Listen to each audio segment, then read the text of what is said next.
তো নিষেধ একদম যাওয়া মনে হয়। ফাদার কয়জন ফাদার থাকে এর মধ্যে? সব দেশি না বিদেশি? সব দেশি। এরা তো এখন আর চলে না মনে হয় এই গির্জাঘরটা, না? না,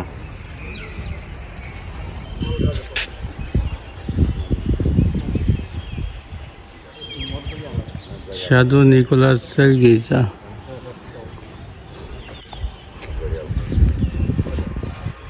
গির্জাঘরের ভেতরের ছবি আমরা দেখাতে পারবো না, কারণ আজকে রবিবার না, রবিবার ছাড়া অন্য দিনের ভিতরে ঢুকতে দেওয়া হয় না। আর আমি আপনাদের যে পুরাতন গির্জাঘরটা দেখালাম ওই পাশে, ওই গির্জাঘরটা বয়স 400 বছরের বেশি।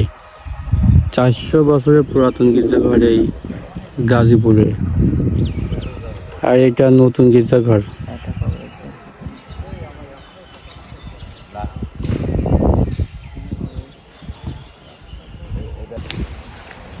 এখানে সুন্দর একটা বিষয় যে ঈশ্বরের যে 10 আজ্ঞা, আমরা জানি যারা খ্রিস্টান, ঈশ্বরের যে 10 আজ্ঞা এখানে সুন্দরভাবে লেখা হয়েছে।